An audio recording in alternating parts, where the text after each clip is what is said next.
पूछे, किसी तरह से भी नाम जपने से 10 दिशाओं में कल्याण होता है। उसी परम कल्याणकारी राम नाम का स्मरण करके और श्री रघुनाथ जी को मस्तक नवाकर मैं श्री राम जी के गुणों का वर्णन करता हूँ। वे श्री राम जी मेरी बिगड़ी सब तरह से सुधार लेंगे, जिनकी कृपा करने से नहीं अघाती। राम से उत्तम स्वामी और मुझ सरीखा बुरा सेवक, इतने पर भी उन दयानिधि ने अपनी ओर देखकर मेरा पालन किया है। लोक और वेद में भी अच्छे स्वामी की यही रीति प्रसिद्ध है कि वह विनय सुनते ही प्रेम को पहचान लेते हैं।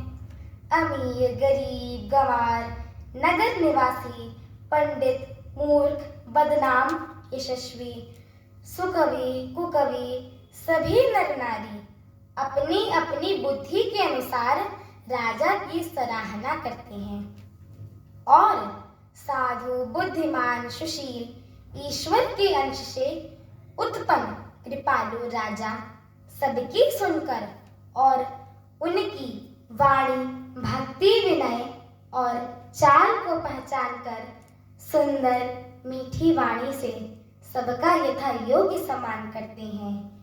यह स्वभाव तो संसारी राजाओं का है। कौशलनाथ श्री रामचंद्र जी तो चतुर शिरोमणि हैं। श्री राम जी तो विशुद्ध प्रेम से ही रीझते हैं, पर जगत में मुझसे बढ़कर मूर्ख और मलिन बुद्धि और कौन होगा। तथापि कृपालो श्री रामचंद्र जी मुझ दुष्ट सेवक की प्रीति और रुचि को अवश्य रखेंगे, जिन्होंने पत्थरों को जहाज और बंदर भालुओं को बुद्धिमान मंत्री बना लिया। सब लोग मुझे श्री राम जी का सेवक कहते हैं और मैं भी बिना लज्जा संकोच के कहता हूँ, कहने वालों का विरोध नहीं करता।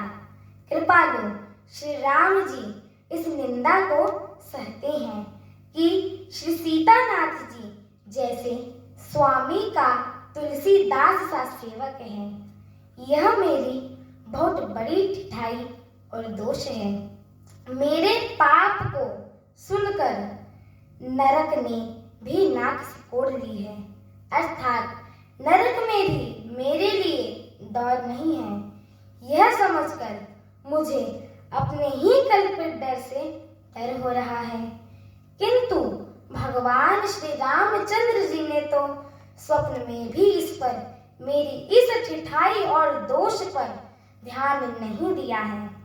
वरन मेरे प्रभु श्री रामचंद्र जी तो इस बात को सुनकर, देखकर और अपने सुचित्र रूपी चक्षु से निरीक्षण कर मेरी भक्ति और बुद्धि की उल्टी सराहना की, क्योंकि कहने में चाहे बिगड़ जाए, अर्थात मैं चाहे अपने को भगवान का सेवक कहलाता रहूं, परंतु हृदय में अच्छापन होना ही चाहिए।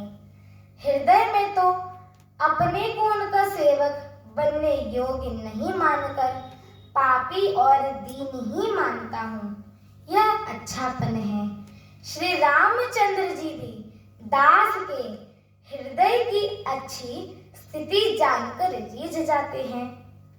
प्रभु के चित्त में अपने भक्तों की हुई भूल चूक याद नहीं रहती, वे उसे भूल जाते हैं और उसके हृदय की अच्छाई यानी नीति को 100 बार याद करते रहते हैं। जिस पाप के कारण उन्होंने बाली को व्याधि की तरह मारा था, वैसे ही कुचाल फिर सुग्रीव ने की थी।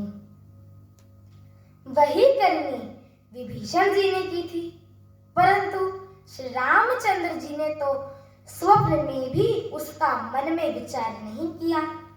उल्टा भरत जी से मिलने के समय रघुनाथ जी ने उनका सम्मान किया और राजसभा में भी गुणों का बखान किया।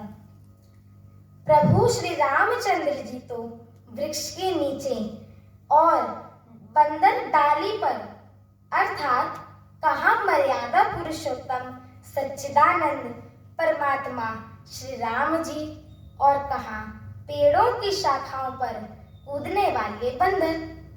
परंतु ऐसे बंदरों को भी उन्होंने अपने समान बना लिया।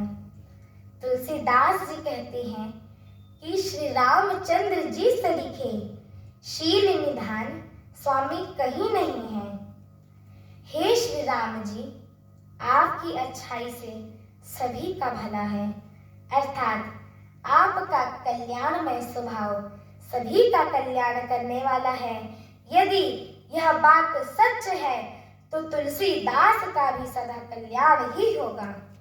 इस प्रकार अपने गुण दोषों को कहकर और सबको फिर सिर नवाकर मैं श्री रामचंद्र जी का निर्मल यश का वर्णन करता हूँ, जिसके सुनने से कलयुग के पाप नष्ट हो जाते हैं। मेरी आगे की कथा सुनने के लिए मेरे चैनल को लाइक, शेयर, सब्सक्राइब एवं कमेंट अवश्य करें। जय श्री राम। जय श्री राम।